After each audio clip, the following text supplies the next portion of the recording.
কি এটা? এটা কি রাজনীতির ওয়াজ করলাম নাকি? আমা আলাইনিল বালাগ।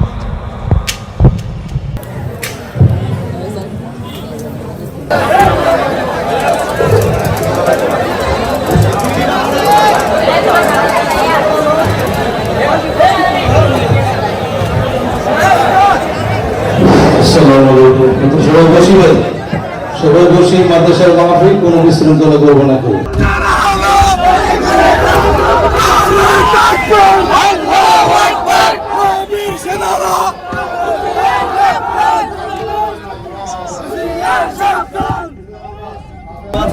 অনেক দূর থেকে আসছি, ঢাকা থেকে যাত্রাবাড়িতে পড়ি। বাংলাদেশের বিরুদ্ধে অ্যাকশন হবে, ইনশাআল্লাহ অ্যাকশন হবে।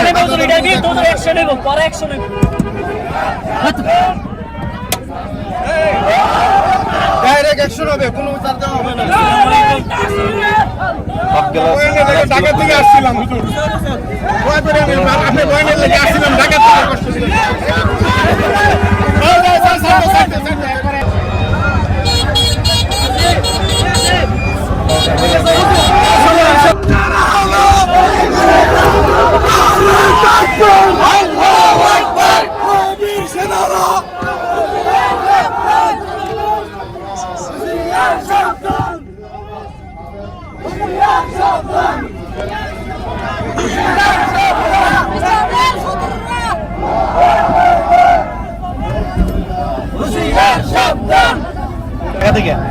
যাত্রাবাড়িতে পড়ি। বাংলাদেশের বিরুদ্ধে অ্যাকশন হবে, ইনশাআল্লাহ অ্যাকশন হবে।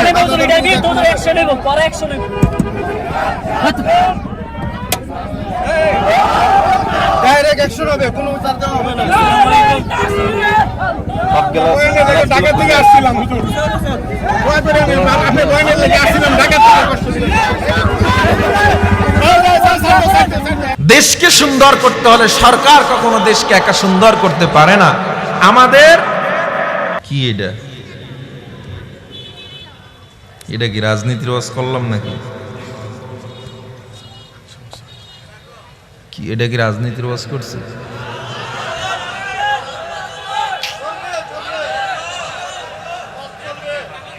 হ্যাঁ,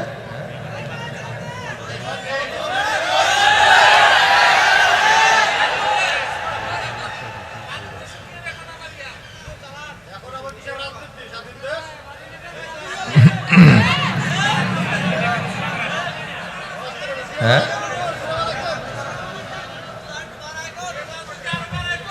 না না, রাজনীতি বাড়ায় না। আমি কথা বলছি জনগণের পক্ষে। ওয়াজ মাহফিল জনগণের জন্য, ঠিক নেই? কথা বলে না।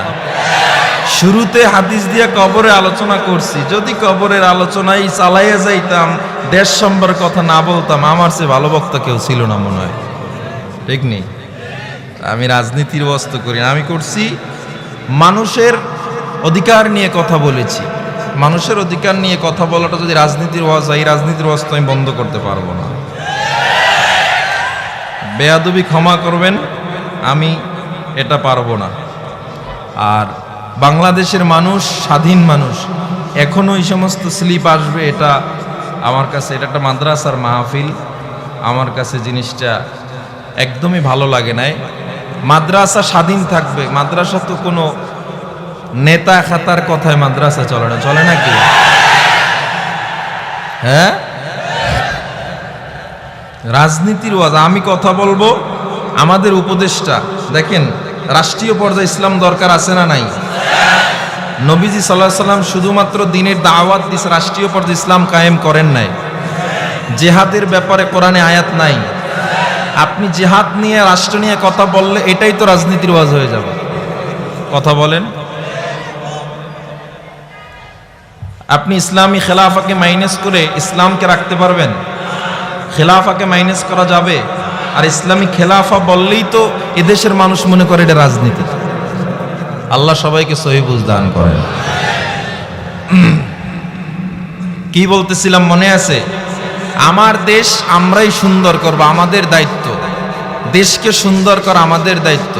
বিগত দিনে এখন রাজনীতির ওয়াজ করতে যে এই চিঠিটা দিছে, যখন ওলামায়ে কেরাম জেলে গেছে, ওলামায়ে কেরাম জেলে পড়ছে, কত ওলামায়ে কেরাম হাতে রশি লাগায়া, হ্যান্ডকাপ লাগায়া আমাদের ওলামায়ে কেরামদেরকে 3 বছর, 3.5 বছর, 4 বছর, আর আল্লামা সাইদি সহ ওলামায়ে কেরামকে 10-12 বছর কারা নির্যাতন করেছে, কারা নির্যাতিত করেছে।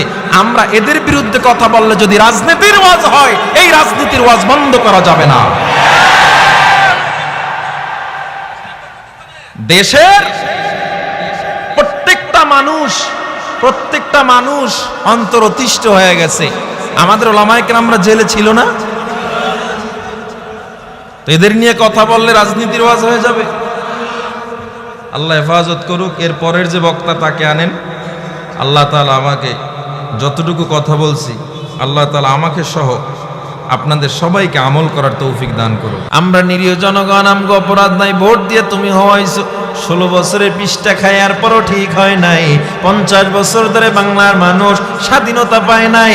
হয়রানি শুধু 16 বছরের দোষ দিবেন না, 50 বছরে আজও পর্যন্ত বাংলায় কোনো মানুষ এখনো পরিপূর্ণ স্বাধীনতা পায় নাই। এই বাংলায় যদি স্বাধীনতা পরিপূর্ণ ফিরে পেতে চাও, ইসলামী কোরআনী শাসনের কোনো বিকল্প নাই। যতদিন না পর্যন্ত বাংলার জমিনের মানুষগুলো ইসলামকে ক্ষমতায় বসাবে, আল্লাহ ওয়ালাদেরকে ক্ষমতায় বসাবে, ততদিন পর্যন্ত বাংলার দুর্নীতি বন্ধ হবে না, লুটতরাজ বন্ধ হবে না, দেশের টাকা বিদেশে পাচার বন্ধ হবে না। দেশকে যদি সুন্দর করতে চাও, ঐক্যবদ্ধ প্রচেষ্টা করো। আমি সব সময় একটা কথা বলি, সব জায়গায় একটা কথা বলি, যদি একজন এমপি নামাজি হয়, একজন ওসিডিসি নামাজি হয়, ওর দ্বারা কখনো ঘুষ খাওয়ার আশা করা যায় না। তাহলে ভোট দেওয়ার সময় কেন চোরটাকে ভোট দিতেছেন? ভোটের আগের রাত্রে একটা নোট পাইয়া ঘুরে গেছে গা সব। ঠিক, আপনার আসতে কইলেও ঠিক, জোরে কইলেও ঠিক। জোরে কোন ঠিক না বে ঠিক? দেশটাকে আমরা পুনরায় স্বাধীন করেছি, এই দেশটাকে দ্বিতীয়বার গাদ্দারদের হাতে আমরা দিতে চাই না। আমরা ওলামায়ে কেরাম, ছাত্র জনতা, আপামর সাধারণ জনতা সবাই মিলে রক্ত দিয়ে একটা ভূখণ্ডকে আবার দ্বিতীয়বার স্বাধীন করেছি। এই বাংলায় কোনো নাস্তিক্যবাদী দ্বিতীয়বার আর আসতে পারবে না ইনশাআল্লাহ। আপনারা প্রস্তুত আছেন তো? তবে একটু সময় দিতে হবে। যারা এখন উপদেষ্টায় আছে এদেরকে একটু সময় দিবেন না? 3 মাস হয়েছে, কয় মাস? এর ভিতরে এক ক্ষমতা দিয়ে নামায় ফলাই চলবে, ঠিক না? 3 মাস, 16 বছর কথাই বলতে পারে নাই, 3 মাস এত কথা বলতেছে, যা 16 বছরের অন্তরে যত ব্যথা সব এক উপরে ঝাড়তেছে। একটা লোকের গায়ে টোটাল রক্ত নষ্ট, ক্যান্সার যুক্ত, এরা যে আপনি বলতেছেন তোর চোখ দুইটা তো সুন্দর, নাক তো সুন্দর, তোর মুখটা সুন্দর, এই ক্যান্সারের রোগী এটা বলে লাভ আছে? এ তো পুরো শরীরই নষ্ট। তো বাংলাদেশ দুর্নীতিতে টোটাল বাংলাদেশ জর্জরিত। বলতেছেন ফ্লাইওভার বানাইছি, দেখো সুন্দর, পদ্মা সেতু বানাইছি, দেখো সুন্দর। এটা বলে কি দেশের মানুষের মুখ বন্ধ করা যায়? সুতরাং দ্বিতীয়বার যারা চেয়ারে বসবেন এই চিন্তা কইরা বসবেন, এই দেশে যদি ক্ষমতায় থাকতে হয় ইসলামকে মাইনাস করে ক্ষমতায় থাকা যাবে না। ঠিক কিনা যারা মানেন? নতুন করে বর্তমান যারা উপদেষ্টা আছে তাদেরকে সাধুবাদ জানাই, আপনারা দেশ চালান, আমরা আপনাদের পাশে আছি। কিন্তু কোনো সমকামিতাকে প্রমোটকারী কোনো ব্যক্তিকে উপদেষ্টায় ঢুকায়া বাংলার মানুষের সাথে গাদ্দারি করবেন না, ঠিক নেই? নতুন করে আবার 4-5 জন মনে হয় উপদেষ্টা নেওয়া হয়েছে গত 2 দিন, জানেননি আপনারা? আমরা এখানে এত মিডিয়া, এত মানুষ এই বিবাড়িয়ার ময়দান থেকে উপদেষ্টাদের কাছে আবদার জানাই, বাংলাদেশের মানুষ যেভাবে দেশকে স্বাধীন করেছে, এই স্বাধীনতার পিছনে ইসলাম মনা মানুষই বেশি ছিল, ঠিক কিনা জোরে বলেন? এখনো যারা উপদেষ্টা আছে এদের অন্তরেও অনেকের মধ্যেই অধিকাংশই ইসলাম, যারা সেকুলারিজম পছন্দ করে না, যারা এই কমিউনিজম যেগুলো এই সমস্ত সাবজেক্ট পছন্দ করে না, ইসলামী খেলাফা যদিও বাংলায় নাই, তবে তারা খিলাফাকে পছন্দ করে, আমরা বুঝি, আমরা জানি। সুতরাং বাংলার 90 থেকে 95% মুসলমানকে মাইনাস করে উপদেষ্টা এমন কোন ব্যক্তি বসাবেন না যারা জিনাকে প্রমোট করে, যারা সমকামিতাকে প্রমোট করে।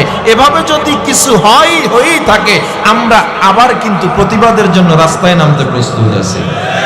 ঠিক কিনা জোরে বলেন? আমাদের অন্তরে নবীজির মহাব্বত, আল্লাহর মহাব্বত কোথা থেকে আসছে? কোরআন সুন্নাহ থেকে। আর এই কোরআন সুন্নাহর বিরোধী কোনো আইন বাংলাদেশে হতে দেয়া যাবে? কোরআন সুন্নাহ বিরোধী কোনো ব্যক্তিকে আমাদের নেতার আসনে বসানো যাবে? নেতার আসনে বসানো যাবে না। যারা চলচ্চিত্র নির্মাতা বারবার ইসলামকে জঙ্গি হিসেবে উপস্থাপন করেছে, একটা নাটকের মধ্যে, সিনেমার মধ্যে জঙ্গি একজনের পাঠ দিয়েছে, জঙ্গি তার দাড়ি লাগাই দিয়েছে এই নির্মাতারা। কোন মহিলা জঙ্গি সাজাইছে তো বোরকা পরাইয়া সাজাইছে, পতিতা সাজাইছে তো বোরকা পরাইয়া সাজাইছে। শুধু তাই নয়, বাংলাদেশে পত্রিকায় পড়ে দেখলাম, লম্বা আর্টিকেল পড়লাম ওয়েবসাইটে, বর্তমান যুব সমাজ বাজে একটা শব্দের সাথে পরিচিত, লিটনের ফ্ল্যাট। জানেননি আপনারা? এই লিটনের ফ্ল্যাট শব্দের উদ্ভাবক এই ব্যক্তি যাকে এখন উপদেষ্টা বানানো হয়েছে। এই সমস্ত ব্যক্তিকে আপনারা উপদেষ্টায় রাখবেন, লজ্জা থাকা উচিত। আমি অনুরোধ করব, মানুষের রাস্তায় নামার আগে ইজ্জতের সাথে উপদেষ্টা থেকে আপনি পদত্যাগ করেন। ঠিক কিনা জোরে বলেন? আমি নাম বলতে চাই না, নাম বললে আপনার নাম না বলছে এটি বুঝে গেছেন কে, বুঝেন না আপনারা? আচ্ছা, এখানে যারা আছেন এই ময়দানে তো হাজার হাজার মানুষ, এই ব্যক্তিকে আল্লাহর কসম করে বলি, অন্তর দিয়ে বলবেন, মিডিয়া যারা আছেন এই মানুষের হাতগুলো নেবেন, যারা মিডিয়া আছেন, এই ব্যক্তিকে আপনারা কারা কারা চান না উপদেষ্টা পরিষদে, তারা একটু হাত উঠান। এই মিডিয়ার যারা আছেন একটু ঘুরান তো, দেখেন তো একটা মানুষও তার পক্ষে আছে কিনা। দেখেন তো মিডিয়ার যারা আছেন, ঘুরান, একটা মানুষের পক্ষে আছে কিনা দেখেন তো। আসেনি? দেখেন তো কে হাত উঠায় না। আমি যে হাত উঠায় না তাকেও আমি কিচ্ছু বলবো না। দেখেন তো একটা মানুষ আছে নাকি? তাহলে এখানে এই বিবারিয়ার এত বড় ইসলামী মহাসম্মেলন, হাত নামান, এত বড় মহাসম্মেলনে একটা মানুষও তার পক্ষে নাই। পুরো বাংলাদেশকে যদি এই মুহূর্তে হাত উঠাইতে বলা হয়, আমার মনে হয় পুরো বাংলাদেশ হাত উঠাইয়া বলবে, আমরা কোনো সমকামিতাকে প্রমোটকারী ব্যক্তিকে উপদেষ্টায় চাই না। ঠিক কিনা জোরে বলেন? দেশটা নয়তো কারো বাপের বিটা, করবে মন চাহিলেই যখন যেটা। দেশটা নয়তো কারো বাপের বিটা, করবে মন চাহিলেই যখন যেটা। দেশটা লক্ষ মায়ের ইজ্জতেরই দামে কেনা, মাটিতে মিশে আছে লাখ শহীদের রক্ত কণা। দেশটা লক্ষ মায়ের ইজ্জতেরই দামে কেনা, মাটিতে মিশে আছে লাখ শহীদের রক্ত কণা। শহীদের রক্তের দামে কেনা মোদের সোনার ভিটা, শহীদের রক্তের দামে কেনা মোদের সোনার ভিটা। তবে কেন অভ্যাস হলো বিদেশিদের চরণ চাটা। দেশটা নয়তো কারো বাপের ভিটা, করবে মন চাহিলেই যখন যেটা। মোরা চাই দেশের ভিতর নেতা, নয় যে নীতির বদল, তবেই বনবে দেশের ঘরে ঘরে সুখের ফসল। এসো তাই ঘুরে ফেলি নাস্তিকতার দেয়াল ঘেরা, এসো তাই ঘুরে ফেলি নাস্তিকতার দেয়াল ঘেরা। হবে না শান্তি দেশে কোরআনেরই শাসন ছাড়া, হবে না শান্তি দেশে ইসলামেরই শাসন ছাড়া। দেশটা নয়তো কারো বাপের বিটা, করবে মন চাহিলেই যখন যেটা। দেশটা নয়তো কারো বাপের বিটা, করবে মন চাহিলেই যখন যেটা। এ দেশ আমার, সুন্দর করব আমরা, কিন্তু এই দেশটাকে আপনার উপদেষ্টারা দেশ চালান, অনেক কষ্ট করেছেন। ছাত্র ভাইয়েরা মাথার গান পায়ে ফেলাইছে, রক্তাক্ত হয়েছে, বহু মানুষ শহীদ হয়ে গেছে। ৫৬,০০০ ভূখণ্ডকে আবার আপনারা আমাদেরকে স্বাধীনতা ফিরে এনে দিয়েছেন। কিন্তু অনুরোধ করব, দ্বিতীয়বার কোনো নাস্তিক মুরতাদ এবং কমিউনিস্টদের হাতে বাংলাদেশের সাধারণ জনগণের, ইসলাম মনা জনগণের এমন মনকে নষ্ট করে তাদের হাতে তুলে দিবেন না, আমাদের অনুরোধ থাকবে। হে মুসলমান ইমানদার আল্লাহর গোলাম, আমরা সব সময় এই উপদেষ্টাদের পাশে আছি ততক্ষণ তারা ইসলামের উপরে আছে যতক্ষণ, ঠিক কিনা? তারা যদি হিন্দুদের সাপোর্ট দেয় আমরা তাদেরকে দিব না? দিব না? কেন দিব না? হিন্দুদেরকেও মুসলমান নিরাপত্তা দেয়, ঠিক নেই? হিন্দুদেরকে মুসলমান নিরাপত্তা দিবে না? তারা পূজা করবে, তাদেরকে নিরাপদ, কিন্তু যাই পূজা করবেন আপনি, প্রসাদ খাইবেন না মুসলমান? না না, আমরা মুসলমান অন্য মানুষদেরকে কি পরিমাণে রেসপেক্ট করি, 10.5 লক্ষ রোহিঙ্গাদেরকে বাংলায় জায়গা করে তা প্রমাণ দিয়েছি, ঠিক কিনা জোরে বলেন? এই বাংলায় হিন্দু থাকবে কোনো সমস্যা না, এই বাংলায় খ্রিস্টান থাকবে কোনো সমস্যা না। তারা গিয়ে গির্জায়, খ্রিস্টানরা গির্জায় ইবাদত করবে, মুসলমান বাধা তো দিবে না, প্রয়োজনে নিরাপত্তা দিবে। খ্রিস্টানরা তোমরা তোমাদের উপাসনালয়ে ইবাদত করো, মুসলমান বাধা দিবে না, মুসলমান অন্য ধর্মকে আঘাত করে না। এ মুসলমান ইমানদার, তবে এই বাংলায় হিন্দু থাকবে, বৌদ্ধ থাকবে, খ্রিস্টান থাকবে, নাস্তিক মুরতাদ থাকতে পারবে না। এদেশ আমার, আমরা দেশকে সাজাবো। যারা উপদেষ্টা পরিষদে আছেন, আমরা আপনাদের পাশে আছি ততক্ষণ, ইসলামের পথে আপনারা আছেন যতক্ষণ। মুসলমানের অন্তরে আঘাত দিয়ে আপনার উপদেষ্টা পরিষদে এমন কাউকে বসাবেন না যারা আমাদের হাজার হাজার মা বোনদের, হাজার হাজার ভাইদের রক্তের বিনিময় আমাদেরকে একটা স্বাধীন ভূখণ্ড দিয়েছে, তাদের রক্তের সাথে গাদ্দারি করবেন না।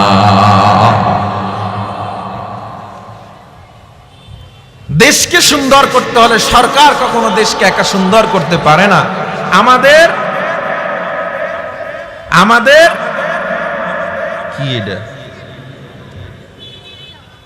এটা কি রাজনীতির ওয়াজ করলাম নাকি? কি এটা কি রাজনীতির ওয়াজ করছে?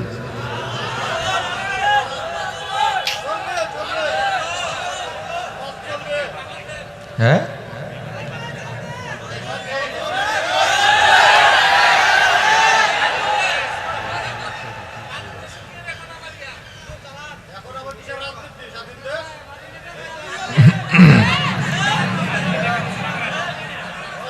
হ্যাঁ,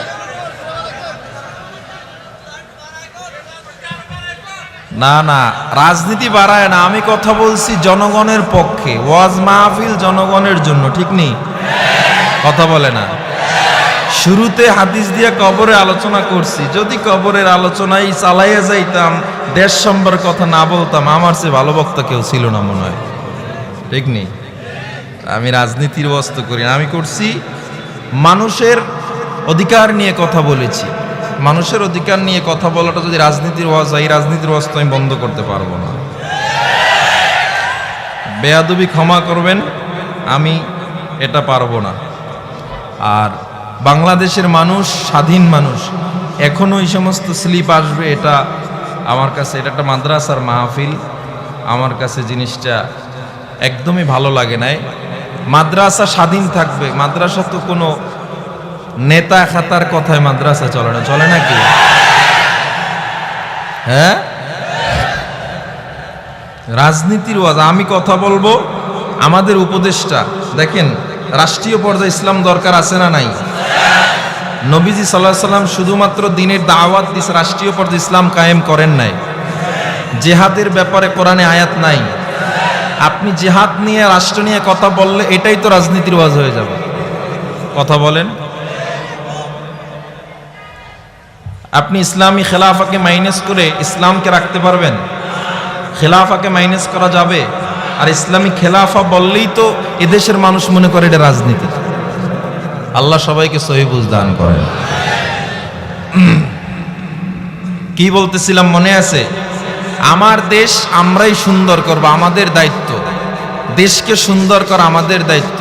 বিগত দিনে এখন রাজনীতির ওয়াজ করতে যে এই চিঠিটা দিছে, যখন ওলামায়ে কেরাম জেলে গেছে, ওলামায়ে কেরাম জেলে পড়ছে, কত ওলামায়ে কেরাম হাতে রশি লাগায়া, হ্যান্ডকাপ লাগায়া আমাদের ওলামা একরামদেরকে 3 বছর, 3.5 বছর, 4 বছর, আর আল্লামা সাইদি সহ ওলামা একরামকে 10-12 বছর কারা নির্যাতন করেছে, কারা নির্যাতিত করেছে। আমরা এদের বিরুদ্ধে কথা বললে যদি রাজনীতির ওয়াজ হয়, এই রাজনীতির ওয়াজ বন্ধ করা যাবে না। দেশের প্রত্যেকটা মানুষ অন্তর অতিষ্ঠ হয়ে গেছে। আমাদের ওলামায়ে কেরামরা জেলে ছিল না? তো এদের নিয়ে কথা বললে রাজনীতির ওয়াজ হয়ে যাবে। আল্লাহ হেফাজত করুক। এর পরের যে বক্তা তাকে আনেন। আল্লাহ তাআলা আমাকে যতটুকু কথা বলছি, আল্লাহ তাআলা আমাকে সহ আপনাদের সবাইকে আমল করার তৌফিক দান করুন। আল্লাহ তাআলা আমাদের সবাইকে প্রত্যেকটা কথার উপর আমল করার তৌফিক দান করেন। শেষ ভালো যার, সব ভালো তার। আমরা শেষ করে যাব ইনশাআল্লাহ, আখিরি মোনাজাত দিয়ে যাব। আল্লাহ তাআলা আমাদের কবুল করে নেন। ওয়া মা আলাইনা ইল্লাল বালাগ।